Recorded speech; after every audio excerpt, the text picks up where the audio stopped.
तो अभी ग्रहण पर बात करेंगे, दीपावली पर बात करेंगे, उसकी चर्चा को हम ले लेंगे और उससे संबंधित सवालों को भी ले लेंगे। हम शुरू करते हैं। तो पहले मैं बात कर लेता हूँ दीपावली की। मैंने एक नोट आपके लिए रखा था, उसके आधार पर थोड़ा सा आपको एक बात है, कुछ वो शेयर हो जाएंगी तो अच्छा रहेगा। तो इस बार एक संशय ये आ रहा था कि 25 तारीख का, एक मिनट है, मैं ये जरा सब जल ले लूं। 25 अक्टूबर की कार्तिक अमावस्या है, कार्तिक अमावस्या है, ग्रहण भी उसी दिन है। इस एक असमंजस ये था कि हम दीपावली चूंकि कार्तिक अमावस्या को ही होती है, तो हम दीपावली 24 तारीख को मनाएं कि 25 को मनाएं। तो जब ऐसी स्थिति बन जाए जहां 2 दिवस एक साथ संयुक्त होते हों, तो उसमें शास्त्र में बड़ी स्पष्ट एक अवधारणा है। इसमें यह लिखा गया है, ज्योतिर्निबंध हमारे ग्रंथ है, जिसमें एक वर्णन आता है कि कार्तिक स्यासेते पक्षे लक्ष्मी निर्दाम विमुंचति सचा दीपावली प्रोक्ता सर्व कल्याण रूपणी। यानी कि प्रशस्त जो काल माना गया है, प्रदोष काल ही विशेषता प्रशस्त माना गया है। इसको और स्पष्ट कर दिया गया भविष्य पुराण में। उसमें आता है कि कार्तिक प्रदोषेतु विशेषणे अमावस्या निशावर्धके तस्याम सब पूज्येत देवीम भोग मोक्ष प्रदायिनीम।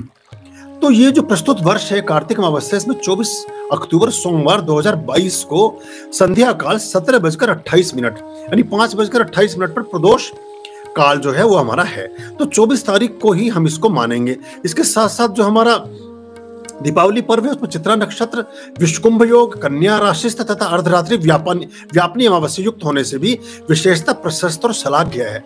तो यानी कि 24 तारीख की संध्या काल, 24 तारीख की रात्रि ही दीपावली की रात्रि है। चीज क्लियर हो गई।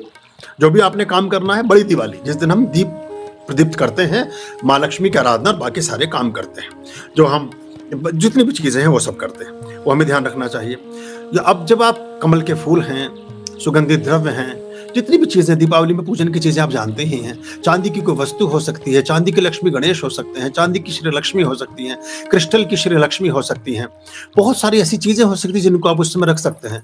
उसमें गोमती चक्र हैं, कौड़ियां हैं, पीली कौड़ी है, काली कौड़ी है, रानी कौड़ी है, राजा कौड़ी, बहुत तरह की चीजें, शंख है, बहुत तरह के शंख, जितनी चीजें देवी लक्ष्मी और भगवान विष्णु से संबंधित हैं, उन सबको भी ख्याल में करके हम रखेंगे और उसके बाद पूजा पाठ को शुरू कर लेंगे तो अच्छा रहेगा। और ये ऐसा करके हम कर लेंगे। इसमें एक आह्वान मंत्र है जो हमारा श्री सूक्त से ही लिया गया है। श्री सूक्त में सभी लोग प्राय कोशिश करें, नाथ पुस्तक भंडार की जो हम बोलते हैं, हमारा उस पुस्तक भंडार से कोई लेना देना नहीं, वो बेचारे मुझे पहचानेंगे भी नहीं। अभी रवि गए थे लुधियाना से, तो बोले जी गुरुजी को तो आपसे कभी मिले भी नहीं, मेरे से कोई कहीं नहीं मिलता है, जो दुनिया में अच्छा है उसको बटोर कर आप तक भेज रहा हूँ, तो वो पुस्तक ही ले लें, वो अच्छा है, उसमें सारे और बहुत सारी चीजें हैं आगे लिखी हुई जो आपके काम आ जाएंगे। उसमें एक मंत्र आता है, कामम संस्मिताम हिरण्य प्रकार मार्दम जलंतीम तृप्ताम तापरयंतीम पद्म ऐसदाम पद्मवर्णा तामी होप हविये श्रियम। ये श्री सूक्त के मंत्रों में एक मंत्र आता है। ये मंत्र आवाहन मंत्र कहलाया जाता है। इस मंत्र को हम आवाहन मंत्र बोलते हैं। यानी श्री महालक्ष्मी, जब गणपति जी का अथर्वशीर्ष कर लिया, गणेश जी का सारा विधान कर लिया, सब नवग्रह की पूजा कर ली, षोडशोपचार कर लिया, सारे पुष्प बिछा दिए, रंगोली बना ली, मिठाइयाँ रख दी, नैवेद्यम चढ़ा दिया, फूल बताशे, रोली, जो भी कुछ करना था, सब आभूषण सब कुछ आपने अर्पित कर दिया, सारी चीजें कर ली, गंधद्वारम आपने जो है, उसके बाद जितना भी हमारा स्नानम था, शुद्धोदक स्नान वो भी करा दिया। सब करने के बाद में जब आप तिलक करते हैं, तिलक का मंत्र आता है, ये भी श्री सूक्त का ही है, गंधद्वारम दुराधर्षाम नित्य पुष्ठाम करिष्णिम ईश्वरी में सर्वभूतानाम तामी होप हविये श्रियम। इससे तिलक करें देवी देवताओं को। गंधद्वारम दुराधर्षाम नित्य पुष्ठाम करिष्णिम ईश्वरी में सर्वभूतानाम तामी होप हविये श्रियम। जितने भी तरह के भूत, जितने भी तरह के स्वरूप हैं परमात्मिक ऊर्जा के, विशेषता लक्ष्मी के, उन सब को हम अपने घर में आधान करते हैं, उनको स्थापित करते हैं, उनका शुभत्व अपने जीवन में समावेशित करने की प्रार्थना करते हैं। ये मोटा मोटी एक इसका भावार्थ है। तो ये आप कर लेंगे। और जो बाकी आप जानते ही हैं, श्री बहुत सारी विधियां, लक्ष्मी के तो सारे विधान, क्योंकि लक्ष्मी हमारी भी आराध्या हैं और आपकी भी आराध्या हो जाए तो बहुत अच्छा है, और वो आप पर प्रसन्न भी हो और आपका जीवन उससे ठीक से चलेगा भी। तो आप श्री सूक्त है, महालक्ष्मी स्तोत्रम है ना, लक्ष्मी सूक्त है, नारायण हृदय स्तोत्र है, लक्ष्मी हृदय स्तोत्र है, मुंडमाला स्तोत्र है, तंत्रोक्तम देवी सूक्तम है, तंत्रोक्तम रात्रि सूक्तम है, और आपका कनकधारा स्तोत्र है, कनकधारा, श्री सूक्त, लक्ष्मी सूक्त, नारायण हृदय और लक्ष्मी हृदय, इनके विशेष महत्व हैं उस दिन पूजन करने के। कमल के पुष्प जरूर कोशिश करें रखने की अपने उसमें। खड़ी हुई लक्ष्मी को ना चुने। खड़ी हुई लक्ष्मी को ऐसा मानते हैं कि वो गमन के लिए जा रही हैं, अब वो चलने वाली है। बैठी हुई लक्ष्मी को कोशिश करें कि प्रतिमा लें, जो भी ठोस प्रतिमा लें, चांदी की प्रतिमा ले लें या मिट्टी की भी ले सकते हैं, लकड़ी की भी ठोस होनी चाहिए, जो भी लें आप अपने हिसाब से कर सकते हैं। इसके साथ साथ जब हम ये करते हैं, थोड़ा कुबेर का भी एक ऐं श्रीं ह्रीं टेम क्लीं ओम यक्षाय कुबेराय, वो हमने उसमें डाला हुआ है। जब आप लिखेंगे कुबेर मंत्र आर्यम करके तो वहां मिल जाएगा आपको। तो ऐं श्रीं ह्रीं टेम क्लीं ओम यक्षाय कुबेराय, ये कुबेर का एक विशेष मंत्र है। तो कुबेर को भी हम ऐसा करते हैं उत्तर मुखी होकर के, यानी नॉर्थ फेसिंग करके दीपावली से संबंधित सभी पूजा हमें करनी चाहिए। मेरा ध्यान थोड़ा इस पर पाठ पर है। कल्याणी, अगर दिवाली से संबंधित कोई प्रश्न है तो पहले उठा लेना उसको, ताकि वो अगर आपके मन में कोई शंका है तो मुझसे पूछ लेना, ताकि उसका समाधान मैं यही कर लें। थोड़ी सी जो खील होती है, खील समझते हैं, वो चावल से जो बनती हैं, उसको क्या बोलते हैं? खील ही बोलते हैं। हाँ, वो ठीक है। खील बताशे होते थे ना, बुरा बताशा और खील, वो भी थोड़ा सा रख लें साथ में। ये थोड़े पुराने नेग हैं। नया गुड़ रख लें, नया थोड़ा गन्ना रख लें, एक गन्ने का पीस रख लें। पूजा में ऐसी चीजें छोटे 5 प्रकार के फल रखने की कोशिश करें, 5 रंग के पुष्प रख। जब फलों को चुने तो उनके अलग अलग प्रकार के रंगों को चुनने का प्रयास करें। एक हरे रंग का फल हो जाए, एक थोड़ा सा डार्क कलर का हो, एक सफेद रंग का फल हो, एक पीले रंग का फल हो, एक लाल रंग का हो, एक काले रंग का, ऐसे करके। ऐसे मिठाइयों को, बाजार से मिठाइयों को तो आप बंद ही कर दें। मिठाइयों के नाम पर आप मुनक्का रख सकते हैं, किशमिश रख सकते हैं, पिन खजूर रख सकते हैं, अंजीर रख सकते हैं, मीठी बहुत सारी शहद रख सकते हैं। बहुत सारी चीजें जो प्राकृतिक मीठा है उसी को चुने। ये बाजारों से मिठाइयों के प्रचलन को बंद करिए, और मिठाइयाँ बांटिए भी नहीं। कोई खाता नहीं है, जो खाता है उसका स्वास्थ्य खराब हो जाता है। कई दिन पुरानी बनी मिठाइयाँ होती, ड्राई फ्रूट्स को देना शुरू करें। गत्ते के डब्बों से बचिए। सबको स्टील का छोटा कटोरदान ले लो, कोई फर्क नहीं पड़ रहा उससे। आपके प्रेम भाव और आपके सत्कार की बात है। हमने शुरू कराया, बहुत लोग कर रहे हैं कई वर्षों से। छोटे एक स्टील का टिफिन ले लो, देने वाले को भी अच्छा लगेगा, लेने वाले को भी अच्छा लगेगा। वो घर में उसे इस्तेमाल भी करेगा, किसी को आगे बढ़ाएगा भी नहीं। थोड़े किशमिश खरीद लीजिए बाजार से।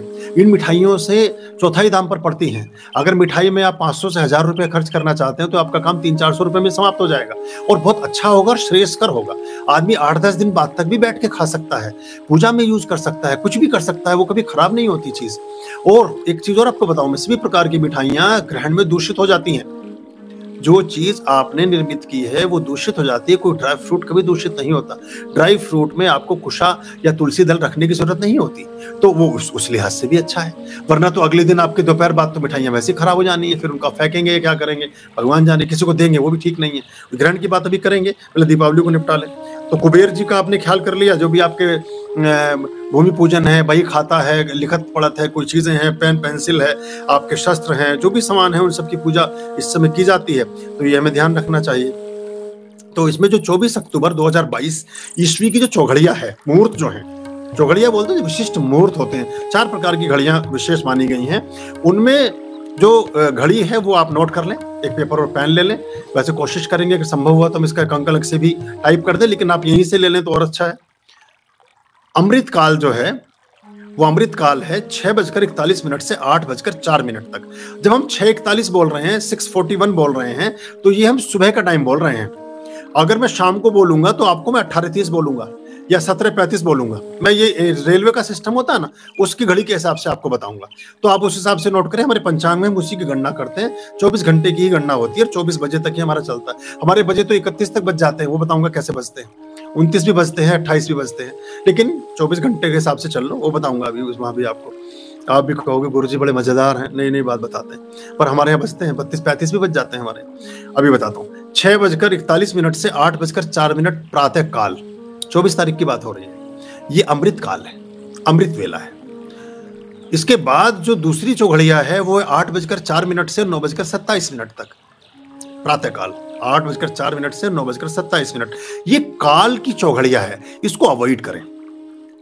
काल को, रोग को, उद्वेग को, इन 3 चौघड़ियों को हमें अवॉइड करना चाहिए। लेकिन लिखवा में इसलिए रहा हूं ताकि कुछ लोग अभिचार वाले होते हैं या कुछ तांत्रिक प्रक्रियाएं करते हैं, उसमें ये चीजें फिर काम आती हैं, तो वो भी नोट कर लेंगे। मुझे अलग से अंक नहीं बनाना पड़ेगा, थोड़ा मेरे लिए आसानी हो जाएगी। तो काल की जो चौघड़िया है वो सुबह 8:04 से 9:27 तक है। फिर शुभ चौघड़िया है, वो शुभ जो मुहूर्त है, शुभ मुहूर्त वो है 9:27 से 10:50 शुभ मुहूर्त। फिर रोग मुहूर्त है 10:50 से 12:13 तक। फिर उद्वेग मुहूर्त है, ये 12:13 से 13:36 तक। फिर चर मुहूर्त है 13:36 से 14:58 तक। यानी 2:58 तक। फिर लाभ का मुहूर्त है, लाभ की जो चौघड़िया है वो 14:58 से 16:20 तक। अब यहाँ जो आप आ गए, ये आप जो प्रदोष काल की तरफ चल पड़े, ये मैं रिकमेंड करूंगा कि इसमें आप जाएं। जो नियमित साधक हैं, नियमित वो करने वाले हैं, उनके लिए शुरू की जो अमृत काल था, शुभ काल था, उसको ले सकते थे। बाकी चर को भी चुन सकते हैं, लेकिन लाभ और अमृत ये सब के लिए अच्छी होंगी। जो ऐसा माने कि 14:58 से 16:20 और फिर 16:20 से 17:43 तक, ये हमारी दिन की चौघड़िया हुई। अब ये हम मान लेते हैं कि सूर्यास्त हो गया और अब रात्रि की चौघड़ियां प्रारंभ होती हैं, यानी हम फिर संध्या काल के बाद रात्रि ही काउंट करते हैं। तो ये चर मुहूर्त फिर शाम को 17:43 से 19:20 तक, 17:43 से 19:20 तक चर मुहूर्त है। फिर रोग मुहूर्त है 19:20 से 20:57 तक, 19:20 से 20:57 तक। इसको थोड़ा अवॉइड करने की कोशिश करिएगा।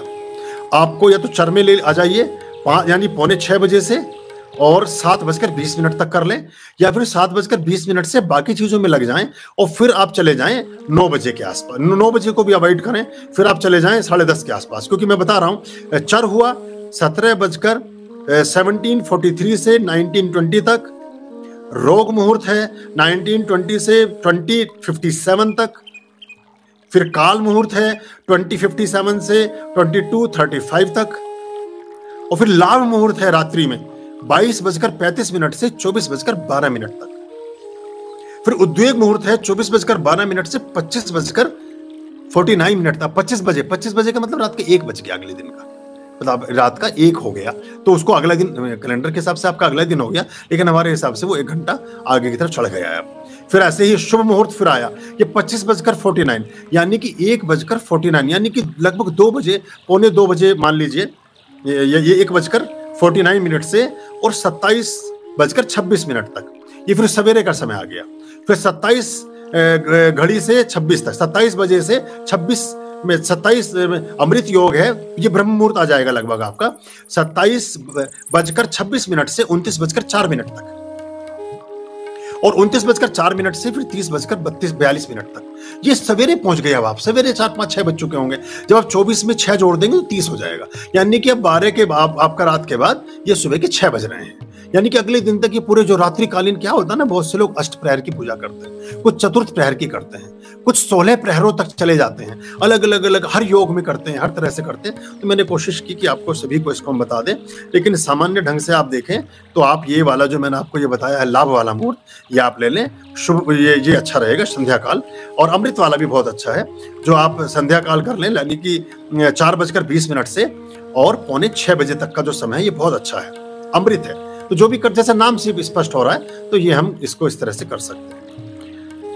जो महानिश्चित काल है वो जो तंत्र का या बाकी विशेष प्रयोग करते हैं उनके लिए मैं बता देता हूं कि रात्रि 22:55 से अर्धरात्रि 25:31 तक है।